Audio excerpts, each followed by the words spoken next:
Sahabat dan saudaraku, mari menggunakan waktu mempelajari firman Tuhan hari ini.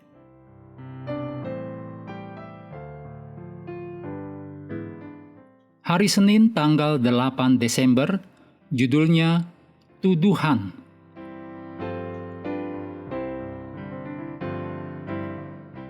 Kita mulai dengan doa singkat yang didasarkan dari 2 Korintus 10 ayat 1. Aku memperingatkan kamu demi Kristus yang lemah lembut dan ramah. Amin.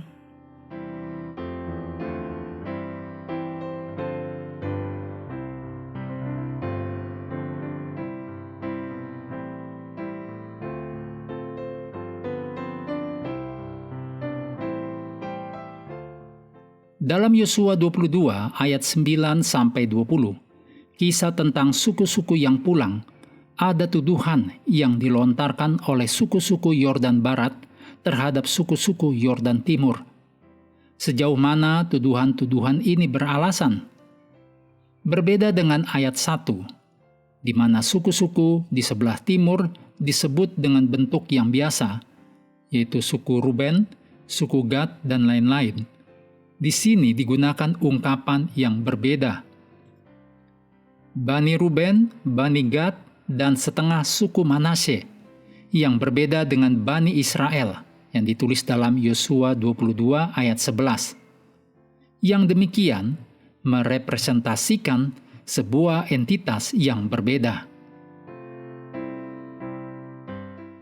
Dalam narasi tersebut, ungkapan seluruh jemaat Israel hanya merujuk kepada 9,5 suku Yordan Barat, menggarisbawahi keretakan yang terjadi di antara kedua kelompok tersebut.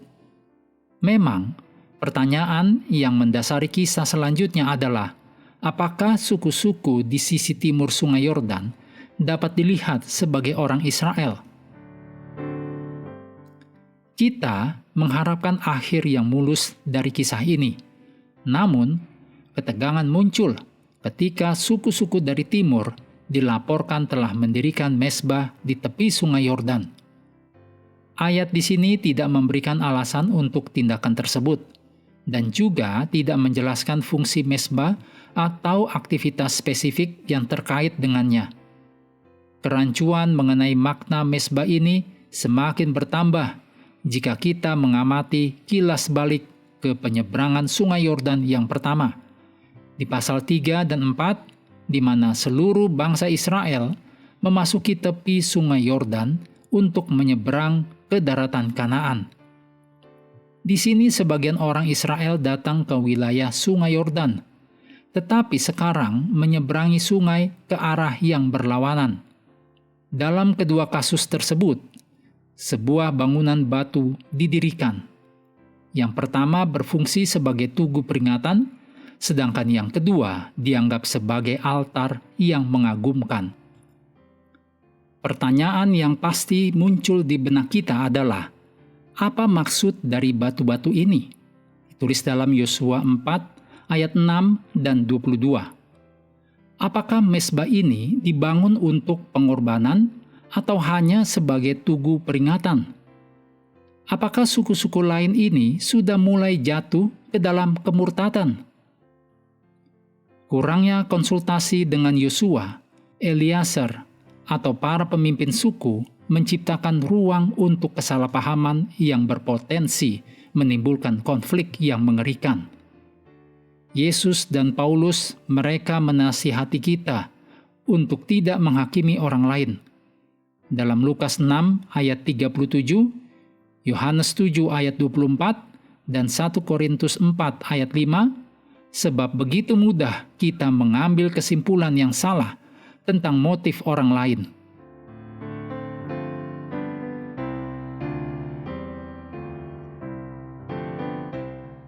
Mengakhiri pelajaran hari ini, mari kembali ke ayat inti Amsal 15 ayat yang pertama.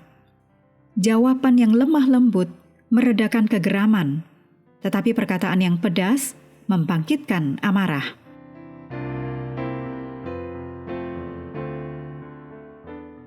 Sahabat juga perlu melengkapi waktu untuk bersekutu dengan Tuhan setiap hari dengan bacaan Alkitab sedunia, percayalah kepada nabi-nabinya yang melanjutkan dari Rut pasal 4. Tuhan memberkati kita semua.